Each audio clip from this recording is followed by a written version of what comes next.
lahat ng pinuno may kasama sa laban. Minsan ikaw lang ang huling sandigan.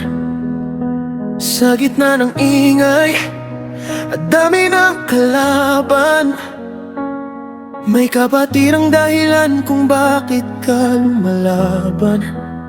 Sa likod ng katahimikan may sugat na di maiwasan, pero pusong di sumusuko kahit paulit-ulit masaktan.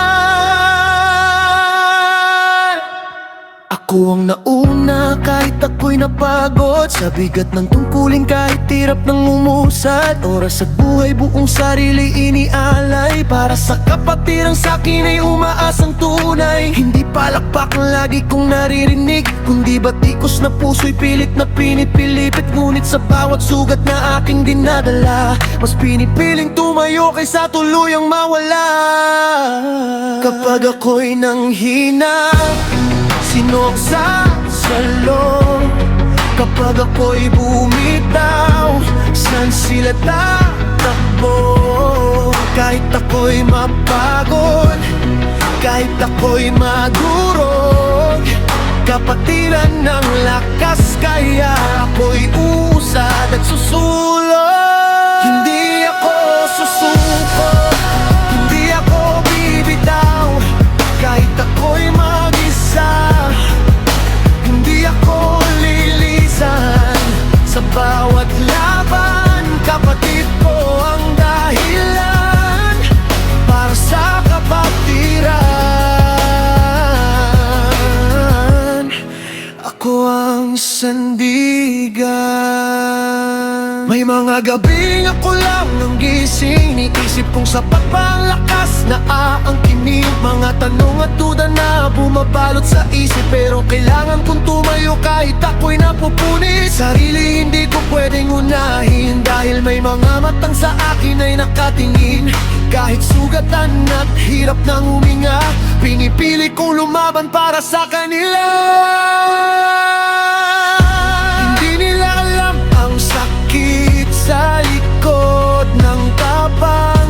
Hindi nila ramdam ang bigat ng bawat laban.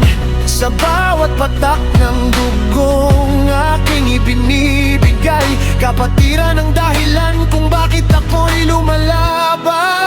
Hindi ako susuko, hindi ako bibitaw, kahit ako'y sugatan. Hindi ako lilisan sa bawat laban. Kapatid ko ang dahilan para sa kapatiran.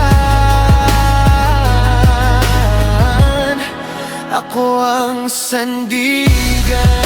Hindi ako susuko, hindi ako bibitaw, kahit mundo'y kalaban. Hindi ako uurong kailanman, hanggang sa dulo ako'y patuloy na lalaban para sa kapatiran. Ako ang sandigan. Kung ako'y babagsak, babangon pa rin, dahil may kapatirang hindi ko kayang pabayaan. Sa likod ng pinunong matatag sa paningin, may pusong sugatan